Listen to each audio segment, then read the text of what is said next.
kembali bersama kami di Bincang-Bincang karena ini narasumber kita Kepala Bapenda Sulut. Tentunya ini bicara soal pendapatan begitu ya, pendapatan daerah. Pak mungkin boleh dijelaskan ini di tahun kemarin gimana capaian pendapatan asli daerah yang dikolek oleh Bapenda sendiri?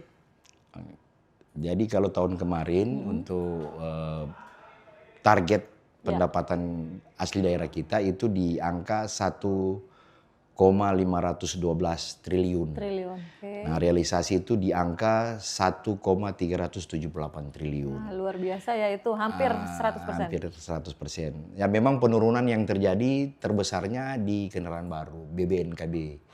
Jadi memang kelesuan orang membeli mobil baru. Nah, tadi saya sampaikan kenapa ada skema pembebasan progresif, harapannya orang tertarik lagi untuk membeli mobil baru karena sudah tidak ada pajak progresif kan. Yang orang berduit, kalau masyarakat kecil kan nggak mampu lah beli mobil banyak. Nah, ini berarti yang penurunan signifikannya itu dari pasar baru. kendaraan baru. Kemudian kecenderungan banyak masyarakat sudah lari ke kendaraan listrik yang memang tidak menyumbang pajak. Seperti itu. Nah, kemudian dari sisi pajak daerah kita dari 1,143 triliun capaian 1,076 triliun atau 94,17%. Kemudian retribusi daerah dari 248,879 miliar, realisasi 83,65% atau 208,180 miliar.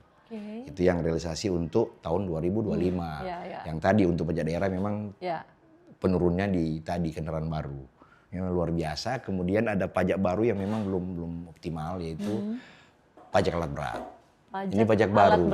Jadi pajak alat berat ini beriringan dengan option PKB, option BBNK. Ini yang baru-baru ya. Sebelum-sebelumnya tidak ada pajak alat berat. Pajak alat berat dulu dia masuk di kendaraan bermotor.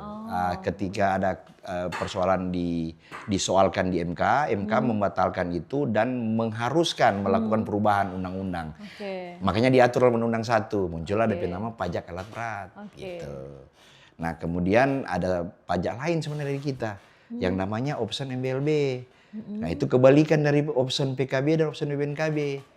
Option MBLB itu adalah pajak dari perusahaan yang melakukan pengambilan galian C. Jadi di kabupaten kota ini ketika karena pajaknya dipungut oleh kabupaten kota, mereka wajib memberikan option MBLB atau galian C ke provinsi. Berapa persen itu? 25% dari setoran. Nah, itu. Jadi ada imbal balik lah. Tapi kan tidak semua kabupaten kota punya galian C. Kayak Manado kan karena dia dagang dan jasa itu tidak ada yang terkait dengan pertambangan untuk galian C tadi. Nah, kalau untuk tahun 2026 ini target kita mengalami penurunan. Kenapa turun? Dari sisi PATDA atau pendapatan daerah ini kita sangat signifikan penurunan dari dana transfer. Jadi dana transfer kita turun 593, hampir 600 miliar. Dana transfer turun harusnya targetnya Bapak naik, tapi ini turun. Targetnya sebenarnya kalau dari sisi nominal bukan turun.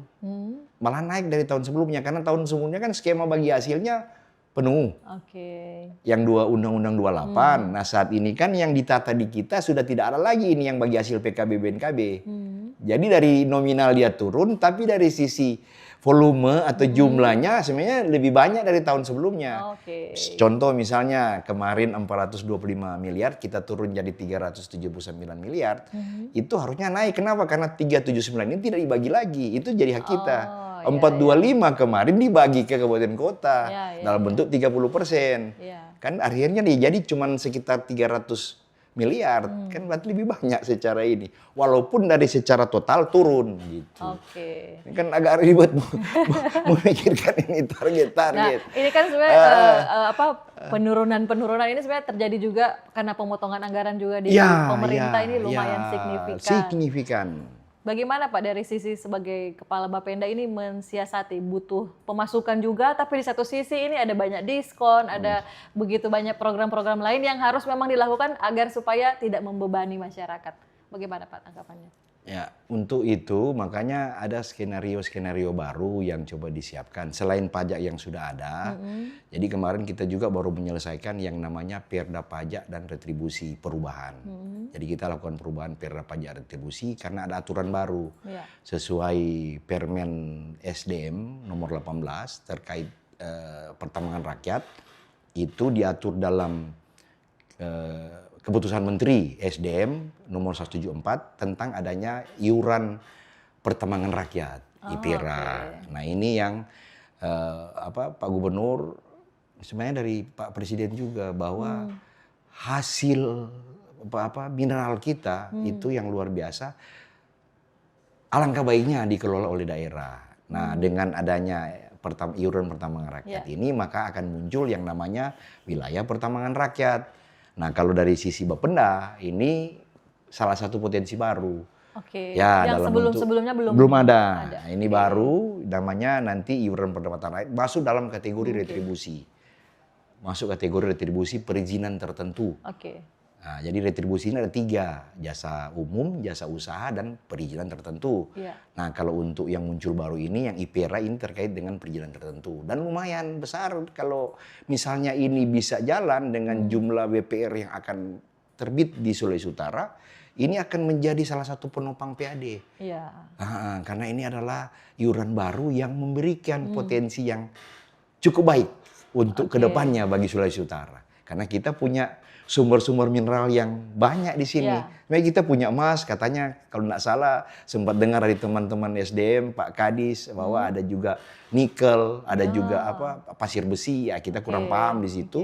Tapi minimal ketika ada IPERA ini menjadi potensi bagi kita, potensi baru. Berarti Pak Kaban ini optimis begitu ya, bisa capai minimal sama kayak tahun kemarin Pak? Ya minimal sama dengan tahun kemarin. Minimal sama dengan tahun kemarin. Wah harapannya lebih dari tahun kemarin. Bahkan lebih. Harapannya lebih gitu. Walaupun ada diskon-diskon, harapannya lebih. Kan dari tadi kita sampaikan bahwa jumlah kendaraan bermotor di Sulawesi Utara ada 1.200.000 kendaraan bermotor. Luar biasa. Yang membayar ke pajak kendaraan bermotor ini itu baru di angka 50% kepatuhan. 1.200.000 hampir setengah. Berarti hampir setengah. Dan memang paling banyak R2. Nanti ke depan juga kita akan ada skema-skema terkait pemberian keringanan tambahan untuk R2 yang memang paling banyak tidak membayar karena kan rata-rata digunakan untuk kegiatan-kegiatan usaha ini. Makanya Pak Gubernur memberikan petunjuk, Jun, kita harus pro rakyat, kita harus jangan membebani rakyat. Nah, kalau dia seperti itu kan berarti roda ekonomi berjalan. Ketika roda ekonomi berputar, otomatis dampaknya terhadap peningkatan ekonomi. PE kita juga akan ikut naik.